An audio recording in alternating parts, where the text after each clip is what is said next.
Hello everyone and welcome to The Fake Marketer. Bit of a different episode this week. It's Michael. Michael, you're normally behind the camera, off mic sort of guy. James and Nick unfortunately are out this week, unable to make the podcast recording, so I thought, we'll just leave it for this week. But then I thought, actually, you know what? Let me record a little solo episode just so there's something to go out this week. It won't have all the fancy video and graphics of all the other ones. I'm currently sat in a booth at our Leamington office with my little earphone microphone, so hopefully you can hear me okay. But yeah, just a little solo episode this week, just catching up on everything. It's been a relatively busy week, I think, for everybody. I know James has been pretty busy with lots of stuff. Nick, I'm sure the same. He normally says when we ask him, he normally just says, I'm running ads, so yeah, I think they've both been pretty busy. Me, I've been working a lot on Rupert stuff. So for anyone out there who doesn't know, Rupert is a platform that James set up and I've been working with him on it for all the content and that sort of stuff. So yeah, we've got a lot of content going out at the moment. I've been scheduling lots of stuff, creating lots of carousels and statics and ideas for videos and that sort of thing. So if you don't follow that, it's rupert.digital, I think, on everything. So Instagram, LinkedIn, Facebook, wherever you can type in a phrase, rupert.digital, I think, is there. So because it's just me this week, I thought I'd talk a bit about my area of expertise, you could say, I guess, which is video. Anyone who doesn't know what I do, I'm sort of classed as kind of like a content creator now, I guess, with Rupert. But when I was first brought on by James, my role was video, editing videos, recording videos, that sort of thing. So I had a bit of knowledge in it before I started here. I'd done some YouTube videos and editing and that sort of stuff just in my own personal time. And I enjoyed it. So yeah, they brought me on for that reason. But I think since then I've come a long way. Just in what I'm able to do, the videos I'm able to make are a lot better now than they used to be. So yeah, I just wanted to give a quick episode here talking about something to do with video that's really helped me out quite a lot. I did make a post about this on LinkedIn, but considering not many people follow me on LinkedIn, I thought I'd talk about it here as well. So yeah, there's a software that we've started using in probably the last sort of few months. Yes, the software is called Opus Clip. It's an AI-powered video editing. I know lots of people hear AI and they're instantly like, oh, AI bad.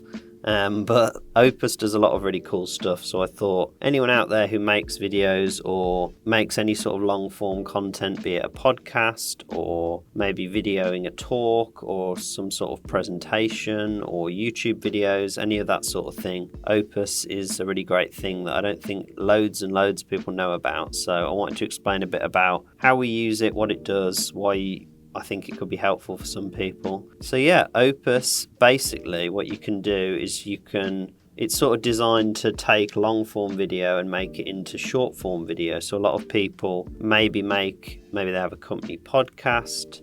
As I said, maybe they do long sort of sit down videos or talking through points, maybe like discussing tutorials, how to do stuff, that sort of thing. A lot of people will make those long form videos, but then just sort of leave it at that. So whether it's a podcast, you might put the podcast out and then maybe make a LinkedIn post or a social post with like a thumbnail or something saying the episode's out now. And that's sort of where it ends a lot of the time. So it's not great for people discovering your podcast unless it's like people who already know you or people who are in the company or that sort of thing. So a lot of times what people will do is they'll take that podcast, make it into shorter form clip sort of videos like you might see on TikTok from podcasts.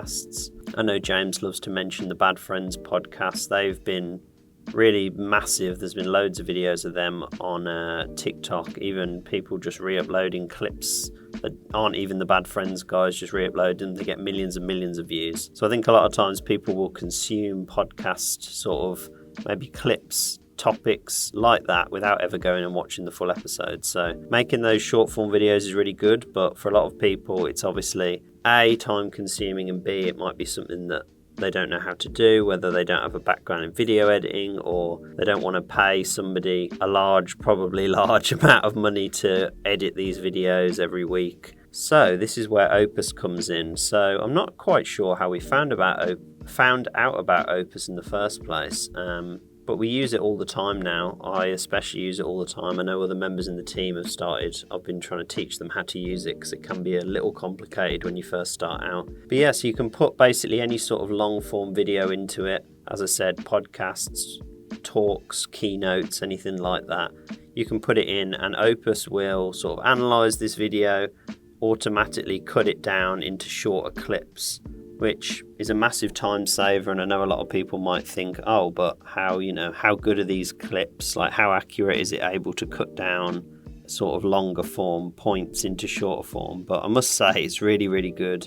Just how it's able to sort of identify what points you're talking about. I don't really know all the ins and outs of how it works, but you load it in and then probably, depending on how long the video is, maybe 15, 20 minutes later, it'll spit out a load of clips. It'll give you titles, it'll like grade how good it thinks the clip is based on the hook, the sort of topic, the value given, that sort of thing, which is useful just if you want to know maybe how you can improve the sort of content you're making. It also fully transcribes it and does captions. So if you've ever seen sort of clips from podcasts or videos on social media with like sort of bouncing, really engaging looking captions, something like Opus is able to do that, which would take a long time, because that's what I used to do before we started using Opus. Like anything like this podcast or any of the content we made with Let's Run Social, it would have subtitles on it, but I'd have to do all those manually, well, not entirely manually. Like I'd put it into Adobe Premiere, which is what I edit with, and then that would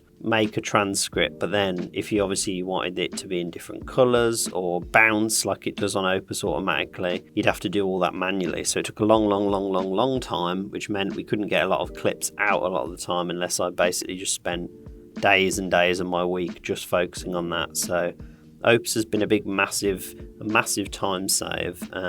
It can also work just if you want to add captions to your videos. If you've got a video you've maybe already edited or has been edited and sent to you by an outsourced video company or anything like that, you can just put it in and it will transcribe it. It's pretty good at picking up what you're saying. Obviously, depending on how clearly you speak or how clearly the sound is, it might run into a few issues, but you can go in, change all those words in the transcript. It's got a load of different templates, a load of different text options. You can reframe videos. If you've got a landscape video, for example, like we were talking about with the podcast, you can make that into a vertical video, which is obviously great for things like TikTok, Instagram Reels, maybe even LinkedIn now. There's a big push towards vertical video, so you don't have to bother with going in, trying to edit it, make sure everyone's framed right. You can do all that inside of Opus. So yeah, it's really good. I've used it for quite a while now. It's got a few little annoying parts to it that I wish, they would change. Just like you can't move the subtitles. You can move their position, but you can't move sort of where they come in the video. So if a subtitle comes in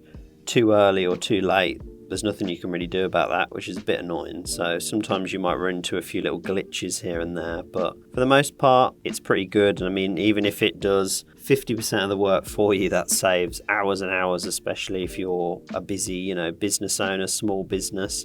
I think it's really great, especially for them, because you can get a lot of content out. Like, for example, if I put a 20-minute podcast in, like, let me have a look here, I've got it up on my screen. I put in the podcast from last week, which was the episode we did when James was on his holidays, and just looking at that there, it pulled out 26 clips.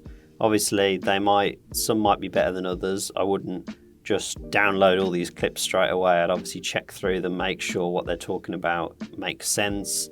It might be that from these 25, maybe I picked 10, maybe there's 5. But if you think 5 really good social posts that you can get from a longer form podcast, if you're doing a podcast every week or every month, that really adds up, and that content will look really good on social media, especially for people maybe not in the know. Like even me, I am in the know. I can see videos that I think, oh, they've probably used Opus for that, but it's really good, really engaging. And especially, it will make your socials just pop a bit more by, having this cool vertical style content. You can it adds in emojis automatically depending on what you're saying. You can put in like AI B-roll and voiceovers and all this. It's got lots and lots of features. I don't use all of them, but the main stuff we use it for is getting those clips, doing those subtitles, and we can just whack them out on social media. So it's really good. As I said, because it's more sort of my area and less James and Nick's there, I thought if it's just me on the podcast today, I can talk about what I want. So I thought I'd talk about Opus just to get, maybe a few more people using it. It's not super expensive, I don't think, the software. You get like a set number of credits or hours, depending on how long the video is you upload. So obviously if you're loading lots of long content, like hour-long videos and stuff, you'll get maybe less each month out of it than you would with shorter clips. But even still, it's really good. Saves us a lot of time, and I'm sure anyone out there who gives it a go, it will save them a lot of time too. So yeah, that's Opus. Don't think there's anything more I can really say about that. I think the website is www.opus.pro is the website. You can go on there and see a bit more. It's got some cool videos showing you a bit of the stuff about what it does. Go on there, check it out. I'm not paid or sponsored or anything by this. Opus, if you do see this, I'm happy to be a shill for your company. But yeah, it is honestly really good. So I just wanted to share everybody a bit more about what it is, how it works, how it can be useful. Don't know if I have any marketing to talk about this week.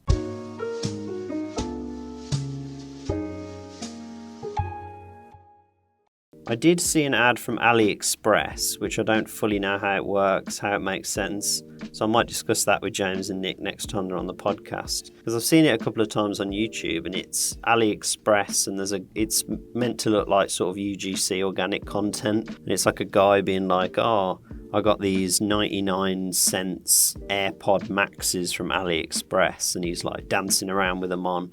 And I'm like, are they allowed to say AirPod, 99 cent AirPods? I know obviously they can make them look like it because there's not much people can do about stopping that, but I didn't think they'd be allowed to say AirPods. I'm pretty sure that would be illegal, but I don't know. I couldn't find the ad anywhere online. I've had it a couple of times, so maybe they've took it down, maybe it doesn't exist anymore. But if any of you have seen that ad or know any more about it, let me know. So yeah, that's about it for this podcast. As I say, James and Nick should be, fingers crossed, back for next week. I haven't told them I'm doing this quick little episode, so I'll probably let them know just to make sure they're not super surprised when a random secret episode goes up. But I wanted to make sure we keep on, have a bit of consistency so that we're not, missing out on giving you guys an episode. So, and yeah, I think that's about it, guys. So appreciate anyone who's made it this far in the episode. Thank you for listening. And yeah, we'll see you next week.